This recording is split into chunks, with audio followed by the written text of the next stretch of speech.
Hello દોસ્તો, Mahesh computer technology YouTube ચેનલમાં આપનું સ્વાગત છે। આજે આપણે વાત કરીશું મુખ્યમંત્રી જ્ઞાન સેતુ મેરિટ સ્કોલરશિપ યોજનાની અંદર તમારું જે વેરિફિકેશન પ્રોસેસ છે ફટાફટ પૂરી કરવાની થાય છે, બરાબર।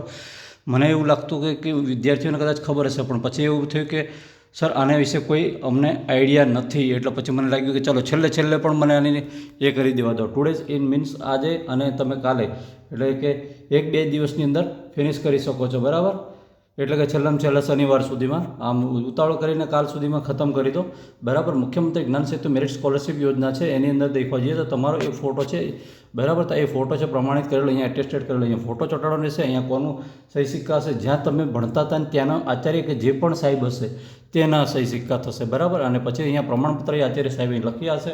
આથી પ્રમાણપત્ર આપવામાં આવે છે કે વિદ્યાર્થીનું પૂરેપૂરું નામ છે, એનો CTS ID 18 આંકડાનો, વિદ્યાર્થીનો GR નંબર અને અત્યારની શાળા, એટલે કે તમે જ્યાં પહેલાં ભણતા હતા, દાખલા તરીકે તમે 5મા ધોરણમાં ભણતા હતા તો એ શાળા, બરાબર। એન્ડ અત્યારે ધોરણ 6ની અંદર કઈ શાળામાં ભણો છો અને ધોરણ અને તારીખના રોજ પ્રવેશ મેળવેલ છે વગેરે। હવે શાળાનું નામ છે અને આ જે છે એનો UDIS નંબર અને ઇન્ડેક્સ નંબર હોય તો ઇન્ડેક્સ નંબર, આ જે બધી વિગતો છે એ ભરવાની રહેશે। હવે આ છે ઇન્ડેક્સ નંબરવાળી વાત આવી, એ ક્યાં આવી?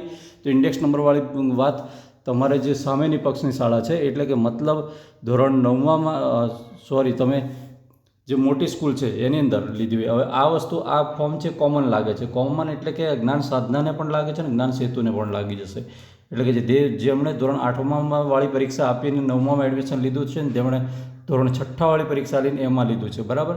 એ બંનેની સેમ ટુ સેમ પ્રોસેસ છે। તમારું જે રિઝલ્ટ આવેલું એની PDF કોપી જોઈશે, એ પાસપોર્ટ સાઇઝનો ફોટો એન્ડ સિગ્નેચર ને એ બધું ત્યાં આપવાનું રહેશે, ફોટોની આપવાનું રહેશે। હવે ફોટો તો અહીંયા ઓલરેડી છે, એક બીજો ત્યાં દેવાનો રહેશે।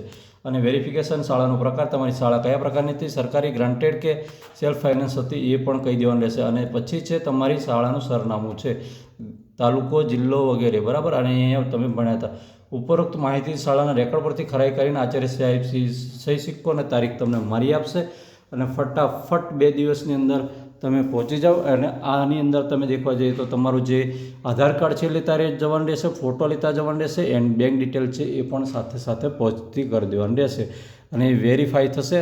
બેંક ડિટેલ કેમ કહું છું? કેમ કે બેંક ડિટેલ તમે અત્યારથી ઓકે કરશો ત્યારે ફાઇનલ થશે, બરાબર। હવે અત્યારે આનું વેરિફિકેશન પૂરું થાય છે એટલે સીધા બેંક ખાતા માટે નાખવા માટેની ડિટેલનું પોર્ટલ પર બટન ખુલી જશે, બરાબર।